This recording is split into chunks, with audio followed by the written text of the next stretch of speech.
12th પછી degree engineering હોય કે ડિપ્લોમા પછી ડિગ્રી હોય, દરેક સ્ટુડન્ટ અને દરેક પેરેન્ટ્સને બહુ જ એક મોટું કન્ફ્યુઝન હોય છે કઈ બ્રાન્ચ સારી. તો એમાં પણ સૌથી મોટો ક્વેશ્ચન હોય છે કે સર કોમ્પ્યુટર એન્જિનિયરિંગમાં લઉં, સર કોમ્પ્યુટર સાયન્સ એન્જિનિયરિંગમાં લઉં, સર આઈટીમાં લઉં, આઈસીટીમાં લઉં. તો આ બધામાં ડિફરન્સ શું છે સર? મને એકચ્યુઅલીમાં આનો ડિફરન્સ જાણવો છે. બિકોઝ ઘણા બધા સ્ટુડન્ટ્સ એવું કરતા હોય છે કે કોઈ એક સારી કોલેજમાં આઈટી મળતું હોય અને એના કરતાં ખરાબ કોલેજમાં કોમ્પ્યુટર મળતું હોય, બટ એમને એમ થયું હોય કે ના, computer engineering is better than IT, એટલે સારી કોલેજનું આઈટી છોડીને એનાથી નીચા લેવલની કોલેજમાં કોમ્પ્યુટર એન્જિનિયરિંગ અથવા તો કોમ્પ્યુટર સાયન્સ એન્જિનિયરિંગ એડમિશન લે છે અને પછી પાછળથી એ લોકોને પસ્તાવો થાય છે. તો એના કરતાં આપણે અત્યારે જે ક્લેરિફિકેશન આપી દઈએ કે what is the exact difference between computer, IT and ICT, તો શું થશે? તમને ક્લિયર થઈ જશે અને એના આધારે તમે લોકો તમારો કરિયરનો ડિસિઝન લઈ શકશો. એટલે આજના વિડીયોમાં આપણે ડિસ્કસ કરશું ડિફરન્સ બિટવીન કોમ્પ્યુટર, આઈટી અને આઈસીટી, કેમ કે સવાલ છે તમારા કરિયરનો, રાઈટ? તો બેટા કોમ્પ્યુટર એન્જિનિયરિંગ, હવે તમે લોકો સૌથી પહેલા કન્ફ્યુઝન છોકરાઓના મગજમાં એવું હોય છે કે ગૂગલમાં જવું છે, ફેસબુક, એમેઝોન, ફ્લિપકાર્ટ, જે પણ તમારી કંપનીઝમાં જવું હોય તો શું ખાલી કોમ્પ્યુટર સાયન્સ એન્જિનિયરિંગ વાળા જ જઈ શકે? શું આઈટીના સ્ટુડન્ટ્સ જ જઈ શકે કે શું આઈસીટીના સ્ટુડન્ટ જઈ શકે? તો આનો આન્સર છે તમે કોઈ પણ બ્રાન્ચમાં હો, તમે આ બધી મોટી મોટી જે ટેક જાયન્ટ કંપનીઝ છે એ કંપનીઝની અંદર તમે લોકો જોબ લઈ શકો છો.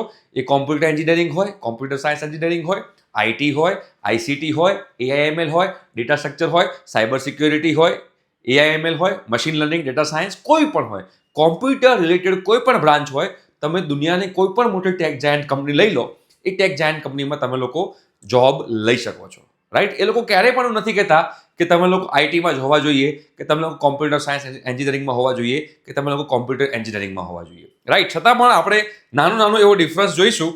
તો સૌથી પહેલાં તો ફોકસ શેની પર કરવામાં આવશે? જો તમે કોમ્પ્યુટર એન્જિનિયરિંગમાં એડમિશન લો, હવે કોમ્પ્યુટર એન્જિનિયરિંગ હોય કે કોમ્પ્યુટર સાયન્સ એન્જિનિયરિંગ હોય, એમાં કોઈ જ ફરક નથી. ઇવન ગુજરાતની જેટલી પણ કોલેજો છે એ બધી જ કોલેજોમાં, અમુક કોલેજોમાં કોમ્પ્યુટર એન્જિનિયરિંગ ઓફર કરવામાં આવે છે, અમુક કોલેજમાં કોમ્પ્યુટર સાયન્સ એન્જિનિયરિંગ ઓફર કરવામાં આવે છે. ડિફરન્સ કોઈ જ નથી. આ ખાલી નામ ચેન્જ થાય છે, બાકી જે કોર ફોકસ કરવામાં આવે છે, કોર ફોકસ તો જેના સબ્જેક્ટ છે એ બધા કોમન જ હોય છે. તો કોર કોમ્પ્યુટર સાયન્સ છે, પ્લસ થોડુંક હાર્ડવેર નેટવર્કિંગના સબ્જેક્ટ આવી શકે. For example computer network subject છે તો એ કોમ્પ્યુટર નેટવર્ક સબ્જેક્ટ એ કોમ્પ્યુટરમાં આવી શકે, આઈટીમાં કદાચ ન આવે. હાર્ડવેરને લગતા સબ્જેક્ટ જે છે એ આઈટીમાં ના આવી શકે, કોમ્પ્યુટરમાં હોય છે. બટ એવા મેજર સબ્જેક્ટ્સ કોઈ એવા હોતા નથી કે જે કોમ્પ્યુટર આઈટીને એકદમ જુદું પાડતા હોય, રાઈટ? તો ડીપ પ્રોગ્રામિંગ હોય, પ્રોગ્રામિંગ પર ફોકસ કરવામાં આવે. તમે કોમ્પ્યુટર એન્જિનિયરિંગમાં જાઓ તો પ્રોગ્રામિંગ પર ફોકસ કરવામાં આવે, અલ્ગોરિધમ્સ પર ફોકસ કરવામાં આવે, system architecture and electronics basics પર તમારે ખાસ એવું ફોકસ કરવાની અંદર આવતું હોય છે, બરોબર? તો સબ્જેક્ટ કયા કોર સબ્જેક્ટ છે? તો પ્રોગ્રામિંગ સી લેંગ્વેજ આવે, સી પ્લસ પ્લસ આવે, જાવા, પાયથન, ડેટા સ્ટ્રક્ચર, અલ્ગોરિધમ. તમે બેટા કોમ્પ્યુટર એન્જિનિયરિંગમાં હો, કોમ્પ્યુટર સાયન્સ એન્જિનિયરિંગમાં હો, આઈસીટીમાં હો, ડેટા સાયન્સ, એઆઈએમએલ, કોઈ પણ બ્રાન્ચમાં હો, આ data structure and algorithm subject જે છે એ તમારી લાઈફમાં એટલો મોટો ફાળો ભજવવાનું છે. Most important subject. જો તમારે ટેક કંપનીઝની અંદર સારી એવી જોબ, મોટા પાયે જોબ જોઈતી હોય તો આ સબ્જેક્ટમાં તમારો જબરજસ્ત કમાન્ડ હોવો જોઈએ. એટલે તમે જ્યારે પણ કોલેજમાં બેટા સ્ટડી કરો ત્યારે ખાસ ધ્યાન રાખજો કે આ સબ્જેક્ટ માત્ર પાસ થવા માટે નહીં, બટ તમારા કરિયર માટે બહુ જ ઇમ્પોર્ટન્ટ છે. એ પ્રમાણે તમારે ધ્યાનમાં રાખવાનું છે. કોમ્પ્યુટર નેટવર્ક જે છે હાર્ડવેર સબ્જેક્ટ કહી શકાય. ઓપરેટિંગ સિસ્ટમ બહુ ઇમ્પોર્ટન્ટ સબ્જેક્ટ છે. Database management system, computer architecture and micro processor, software engineering, artificial intelligence, machine learning, embedded system in sum universities. અમુક યુનિવર્સિટીમાં એમ્બેડેડ સિસ્ટમ નાનો પણ સબ્જેક્ટ આપવામાં આવતો હોય છે. તો આ મોટા સબ્જેક્ટ છે. એની સિવાય મેથ્સ આવતું હોય છે. તો મેથ્સની અંદર મેથ્સ 1, મેથ્સ 2, મેથ્સ 3 ટોપિક્સની વાત કરીએ તો probability, statistics, discrete mathematics, right? તમે કેલ્ક્યુલસની વાત કરીએ, મેટ્રાઇસિસ, ડિટર્મિનન્ટની વાત કરીએ, મલ્ટિપલ ઇન્ટિગ્રલ, પાર્શિયલ ડેરિવેટિવ, ઘણા બધા ટોપિક્સ છે. Sequence and series, Fourier series, આ બધા મેથ્સના ટોપિક છે જે કોમ્પ્યુટર એન્જિનિયરિંગની અંદર આવતા હોય છે. તો કોમ્પ્યુટર એન્જિનિયરિંગમાં તમારે સેમેસ્ટર 4 સુધી તમારા મેથ્સ આવશે, એટલે કે 2 years તમારે મેથ્સ ભણવાનો આવશે. એટલે 2 વર્ષ તમે જ્યારે કોમ્પ્યુટર એન્જિનિયરિંગ, 4 વર્ષનું કોમ્પ્યુટર એન્જિનિયરિંગ હોય એમાંથી 2 વર્ષ તમારા જે છે એની અંદર એક સબ્જેક્ટ મેથ્સ હશે. એટલે 2 વર્ષમાં થઈને 4 સેમેસ્ટર હોય. તો સેમેસ્ટર 1માં એક મેથ્સ હશે, સેમેસ્ટર 2માં મેથ્સ હશે, સેમેસ્ટર 3 એન્ડ સેમેસ્ટર 4ની અંદર તમારે મેથ્સ હશે, રાઈટ? તો અહીંયા આગળ ટાઈપ તમે બેટા કોમ્પ્યુટર એન્જિનિયરિંગમાં એડમિશન લો છો કે કોમ્પ્યુટર સાયન્સ એન્જિનિયરિંગમાં એડમિશન લો છો તો તમને કઈ ટાઈપની જોબ મળી શકે? તો તમે સોફ્ટવેર ડેવલપર બની શકો છો, system engineer, embedded system engineer, machine learning engineer, database administrator, cyber security analyst. આમાંથી કોઈ પણ ટાઈપની જોબ તમે લઈ શકો છો. હજુ આમાં ડીપમાં જઈએ તો ડીપમાં બીજું ઘણું બધું આવતું હોય છે. તમારે જાણવું છે તો કમેન્ટ બોક્સમાં કમેન્ટ કરજો, યસ સર મારે હજુ ડિટેલમાં જાણવું છે કે કોમ્પ્યુટર આઈટીમાં તમે એડમિશન લો તો અલગ અલગ બીજી કઈ કઈ ફિલ્ડ્સ છે જેની અંદર તમે લોકો કરિયર બનાવી શકો છો. તો બેટા એ તમે કમેન્ટ કરજો તો આપણે એના વિશે પણ વિડીયો બનાવીશું, રાઈટ?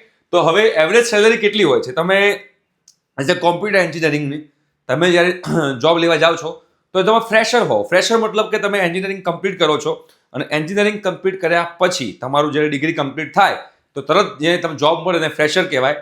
તો એઝ અ ફ્રેશર તમારી સેલરી જે છે 4 lakhs to 9 lakhs per annum on campus તમારું જો પ્લેસમેન્ટ થાય છે. તો ઓન કેમ્પસ એટલે તમે જે કોલેજમાં સ્ટડી કરી રહ્યા છો એ જ કોલેજની અંદર કોઈ કંપની આવે અને તમને પ્લેસમેન્ટ આપે અને ઓન કેમ્પસ પ્લેસમેન્ટ કહેવાય.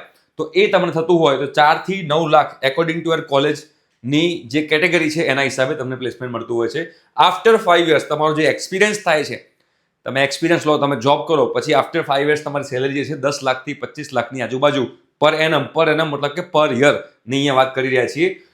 ટોપ પ્રોડક્ટ કંપની, જો બેટા કોમ્પ્યુટરમાં તમે એડમિશન લેતા હો તો કોમ્પ્યુટરમાં 2 ટાઈપની કંપની આવે, પ્રોડક્ટ બેઝ કંપની આવે એન્ડ સર્વિસ બેઝ કંપની આવે. પ્રોડક્ટ બેઝ કંપની એટલે શું? જે કંપનીની પોતાની પ્રોડક્ટ હોય. ફોર એક્ઝામ્પલ ગૂગલ, એની પોતાની પ્રોડક્ટ છે. માઇક્રોસોફ્ટ એની પોતાની પ્રોડક્ટ છે, રાઈટ? ફેસબુક તો એની પોતાની પ્રોડક્ટ છે, તો એને કહેવાય પ્રોડક્ટ બેઝ કંપની. બીજી જે છે એને કહેવાય service based company. Service base company મતલબ કે સર્વિસ પ્રોવાઈડ કરે છે. For example TCS, Tata consultancy services. તો TCS શું કરે છે? એની પોતાની કોઈ પ્રોડક્ટ નથી, પણ બીજી બધી કંપનીઓને એઝ અ ક્લાયન્ટ એ લોકો એમને બધી આઈટીની સર્વિસ પ્રોવાઈડ કરે છે, કોમ્પ્યુટરની બધી સર્વિસ પ્રોવાઈડ કરે છે. તો સર્વિસ બેઝડ કંપની હોય અને પ્રોડક્ટ બેઝડ કંપની હોય.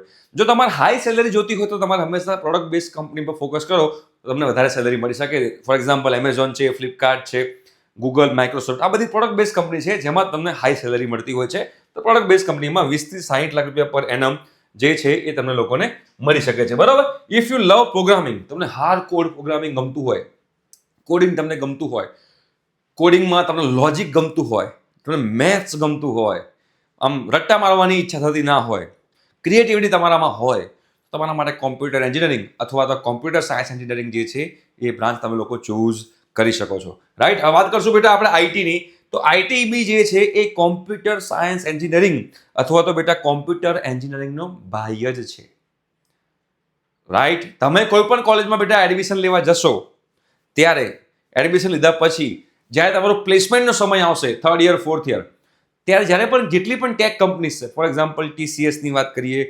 ઇન્ફોસિસની વાત કરીએ, તત્વાસોફ્ટ જે ગુજરાતની કંપની છે એની વાત કરીએ, તો જેટલી પણ ટેક કંપનીઝ છે જ્યારે પણ તમારી કોલેજની અંદર પ્લેસમેન્ટ માટે આવશે ત્યારે ક્યારેય એવું કહેશે નહીં કે માત્ર કોમ્પ્યુટરના સ્ટુડન્ટ્સને બેસાડો કે માત્ર આઈટીના સ્ટુડન્ટ્સને બેસાડો. એવું કોઈ દિવસ નહીં કે. એ હંમેશા એમ જ કહેશે computer, IT, ICT, data science, AIML સ્ટુડન્ટ્સને અમારી કંપનીમાં જોઈએ છે, તમે લોકોને ઇન્ટરવ્યૂ માટે બેસાડો. તો આઈટી જે છે એ અગેન તમે આની અંદર જશો તો એક વસ્તુ ધ્યાનમાં રાખવાની છે કે આમાં તમારે હાર્ડવેર લગભગ નેગ્લિજિબલ હશે. જે પેલો કોમ્પ્યુટર નેટવર્ક સબ્જેક્ટ છે જે મેં કોમ્પ્યુટર એન્જિનિયરિંગમાં કીધો હતો, તો હાર્ડવેરના લગતા જે સબ્જેક્ટ્સ આવે છે એ સબ્જેક્ટ્સ અહીંયા આગળ ઓછા હશે, કાં તો નહીં હોત હોય. એ યુનિવર્સિટી ટુ યુનિવર્સિટી ડિપેન્ડ કરતું હોય છે. બાકી કોમ્પ્યુટર આઈટીમાં એઝ અ જોબ રોલ મતલબ કે તમે જ્યારે કોઈ કંપનીમાં જોબ લેવા જાઓ છો ત્યારે તમારા જોબ પ્રોફાઇલમાં કોઈ ફરક પડતો નથી. તમે એવું નથી કે કોમ્પ્યુટર એન્જિનિયરિંગ વાળા હોય તો એને વધારે સેલરી મળશે, આઈટી એન્જિનિયર વાળા હોય તો એને ઓછી સેલરી મળશે, કે કોઈ જગ્યાએ એવું બી નથી કે જેને આઈટીમાં હશે એને વધારે સેલરી મળશે, કોમ્પ્યુટર એન્જિનિયરિંગમાં હશે ઓછી સેલરી મળશે. એવું કશું નથી હોતું. ઓલમોસ્ટ બધાની સેમ જ સેલરી હોય છે, બરાબર છે? આમાં પણ તમારે હાર્ડ કોડ પ્રોગ્રામિંગ માટેના સબ્જેક્ટ જે છે જે ત્યાં કોમ્પ્યુટર એન્જિનિયરિંગમાં ઇમ્પોર્ટન્ટ હતા એ જ બધા ઇમ્પોર્ટન્ટ સબ્જેક્ટ આની અંદર છે. તો અહીંયા આગળ પણ તમે જોશો તો database system, information security, cloud computing, business information system, data structure algorithm, right? એ પણ અહીંયા એટલો જ ઇમ્પોર્ટન્ટ સબ્જેક્ટ છે.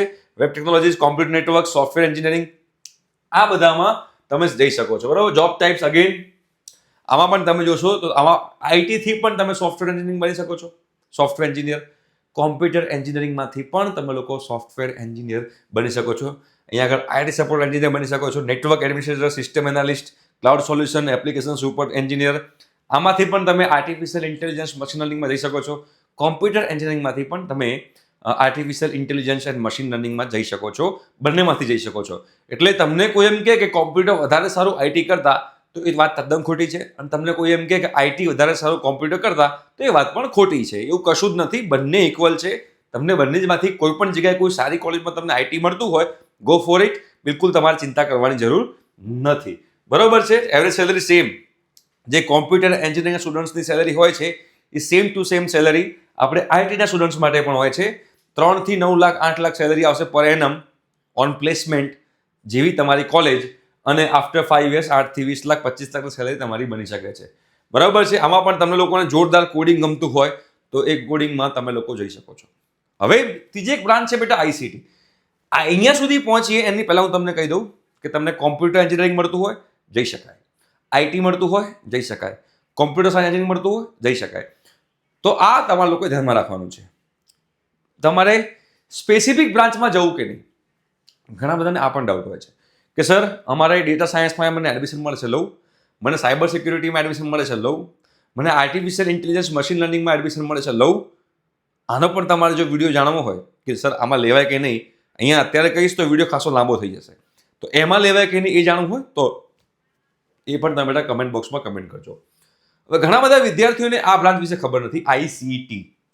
આઈસીટી બ્રાન્ચ શું છે? Information and communication technology. તો આ જે છે એ સમવોટ તમને એવું કહી શકાય કે આની અંદર કોમ્પ્યુટર એન્જિનિયરિંગ જે છે, કોમ્પ્યુટર એન્જિનિયરિંગમાં કેવું હતું કે હાર્ડવેરના સબ્જેક્ટ ઓછા હતા અને સોફ્ટવેરના સબ્જેક્ટ વધારે હતા. આઈટી જે છે સમવોટ સોફ્ટવેર સાઇડનું વધારે સબ્જેક્ટ એમાં આવે છે. આની અંદર ઇક્વલ વેટેજ છે હાર્ડવેરનું અને ઇક્વલ વેટેજ છે સોફ્ટવેરનું. બરોબર છે.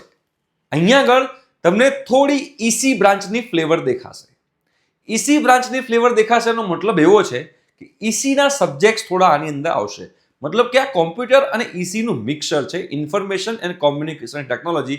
તો કોમ્યુનિકેશનને લગતા તમારા સબ્જેક્ટ્સ અહીંયા આગળ ઇન્ક્લુડ થશે જો તમે આઈસીટી બ્રાન્ચમાં જાઓ છો. તો છોકરાઓને ક્વેશ્ચન હોય છે કે સર આઈસીટી બ્રાન્ચ લઉં તો શું હું ટેક કંપનીમાં એડમિશન લઈ શકું, ટેક કંપનીમાં જોબ લઈ શકું? તો જી હા, આનો આન્સર સાચો છે, જઈ શકાય.